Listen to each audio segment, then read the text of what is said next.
कहते हैं कि मरने के बाद शरीर की कितने समय में क्या गति होती है। तो दोस्तों आइए हम आपको बताते हैं कि इसके बारे में कि मौत को डॉक्टरी भाषा में क्लिनिकल डेथ कहा जाता है। क्लिनिकल डेथ का मतलब है कि शरीर के अहम अहम हिस्सों यानी दिल का धड़कना और फेफड़ों का काम करना बंद कर देता है और दिमाग का ढेड़ डेढ़ हो जाना है। मौत के कितने ही कारण हो सकते हैं। कोई नेचुरल वजह से मरता है तो कोई एक्सीडेंट में मारा जाता है तो कहीं किसी का कत्ल कर दिया जाता है।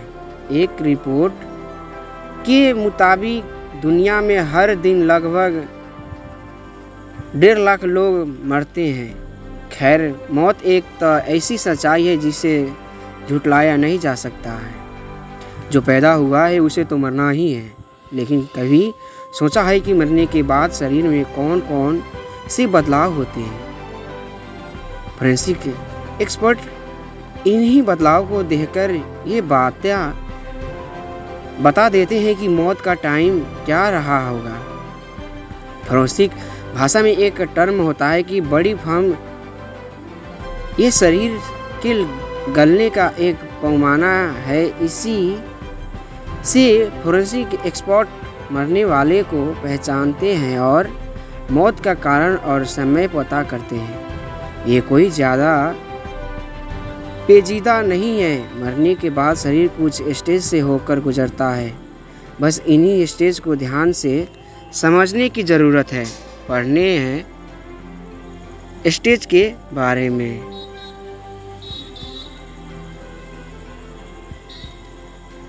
मरते वक्त इंसान का दिल धड़कना बंद कर देता है। इंसान तेजी से सांसें लेना शुरू कर देता है। खून का दौड़ना बंद हो जाता है, जिसके कान ठंडे हो जाते हैं। खून में एसिडिटी बढ़ जाती है। गले में कफ जमा हो जाता है, जिसे सांस लेते हुए खड़ खड़ जैसी आवाज़ आने लगती है। इस आवाज़ को मौत की आवाज़ भी कहा जाता है। फिर फेफड़े और दिमाग भी काम करना बंद कर देते हैं। लेकिन ये वैज्ञानिक विचार ये भी है कि अगर दिमाग में मौजूद स्टेम सेल जिंदा है तो इंसान को फिर से जिंदा किया जा सकता है। मरने के बिल्कुल बाद में ये मौत के बाद शरीर के गलने की पहली स्टेज होती है। इस स्टेज में ब्लड सर्कुलेशन बंद होने की वजह से शरीर पीला पड़ना शुरू हो जाता है। आँख की पुतलियाँ पथरा जाती है और ऑक्सीजन केवल कम होने की वजह से शरीर का टेम्परेचर धीरे धीरे कम होने लगता है। मरने के 1 घंटे बाद ये शरीर के गलने की दूसरी स्टेज है। इसका एक नाम डेथ चिल भी है। इसमें शरीर के ठंडे होने की प्रक्रिया तेज़ी से शुरू होती है।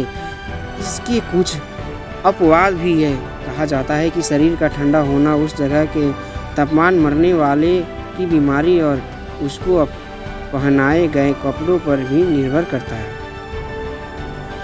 इन्वेस्टिगेशन के दौरान फोरेंसिक एक्सपर्ट पहले लाश का बॉडी टेम्परेचर चेक करते हैं।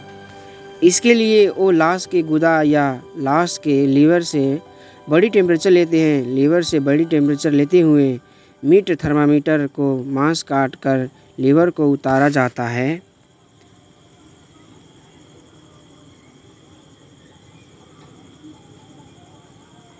और ग्लस्टर इंजेक्शन मौत का समय मापने का पैमाना के मुताबिक मौत के प्रति घंटे हिसाब से गिरता है और मरते वक्त बॉडी टेम्परेचर 98.4 डिग्री फ़ारेनहाइट होता है। इस इंजेक्शन के मुताबिक मौत का टाइम पता करने का एक फार्मूला है। 99.4 डिग्री में से लाश का बॉडी टेम्परेचर माइनस करके बचे हुए आंकड़े को 1.5 डिग्री से डिवाइड कर मौत के टाइम का अंदाज़ लगाया जाता है।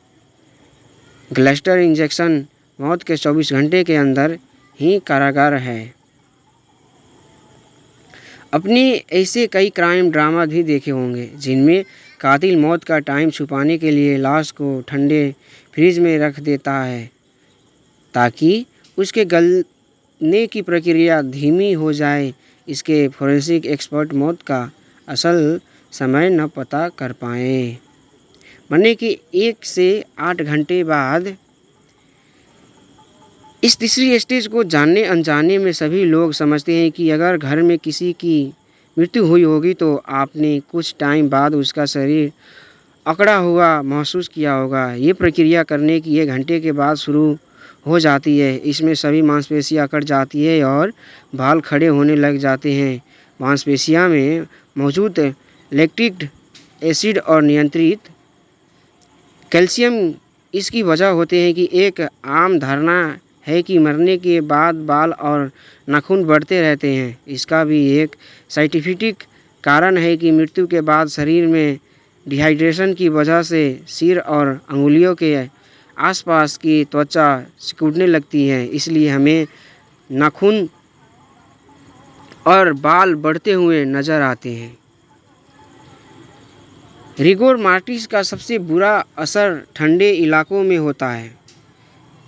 सियाचिन के सैनिक इससे बहुत अच्छी तरह वाकिफ है कि जब भी सियाचिन में किसी सैनिक की मौत हो जाती है तो इसके शरीर को सेना के खास और उसमें मरने के 8 से 12 घंटे में इस स्टेज में खून शरीर के उस हिस्से की ओर जमा होने लगता है जो हिस्सा ज़मीन से लगा हो। इस वजह से शरीर के उस हिस्से का रंग लाल बैंगनी सा हो जाता है। वैसे ये रंग शरीर में मौजूद हीमोग्लोबिन पर निर्भर करता है। मरने के बाद शरीर में खून पंप तो होना नहीं, जिस वजह से खून का दौरा रुक जाता है और ग्रेविटी की वजह से भारी ब्लड सेल नीचे की ओर इकट्ठे हो जाते हैं। लिवर मार्टिस की प्रक्रिया वैसे तो मरने के 20 से 30 मिनट में ही शुरू हो जाती है, लेकिन ये दिखाई नहीं देती। मौत के 8 घंटे बाद इसका असर बिल्कुल साफ दिखने लग जाता है कि वैज्ञानिकों का कहना है कि लिवर मार्टिस को देखकर ही ये पता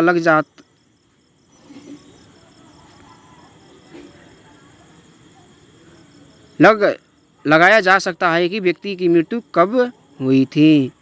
और 12 से 24 घंटे के बीच में इस स्टेज में शरीर में मौजूद प्रोटीन गलने लग जाता है और टिश्यू टूटने लग जाते हैं। इसके शरीर के अंगों में पानी भर जाता है। बैक्टीरिया और फंगस शरीर के अंदर के हिस्से को गलाने लगता है।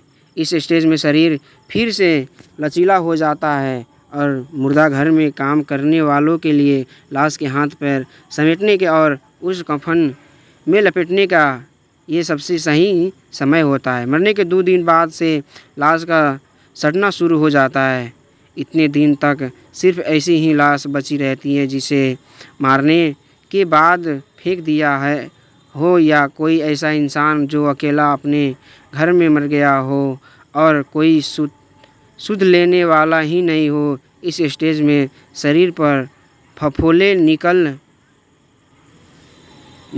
जाता है। शरीर में जमा हुई गैस शरीर में किसी भी तरह के तरल को और मल को बाहर धकेल देती है। शरीर का रंग लाल से हरा हो जाता है। ऐसा रेड सेल के सड़ने की वजह से होता है। 1 महीने बाद क्या होती है? इतने वक्त पुरानी लाश की बहुत बुरी हालत होती है। चमड़ी पानी की तरह हो जाती है या बिल्कुल सूख जाती है। ये लाश के आसपास के एरिया पर निर्भर करता है।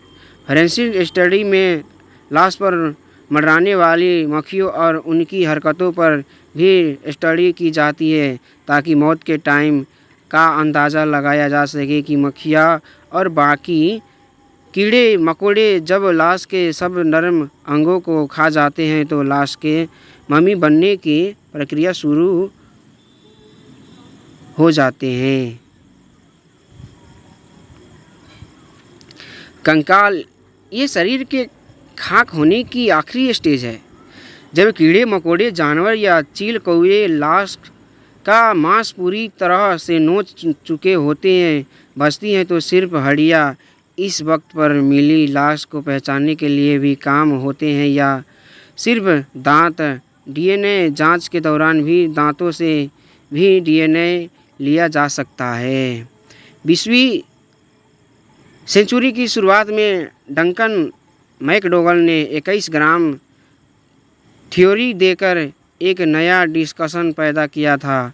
उनके और उनके एक्सपीरियंस में हिसाब से किसी इंसान की मौत के बाद उसके शरीर के भार में कुल 21 ग्राम का फर्क आता है और ये उसकी आत्मा का भार होता है।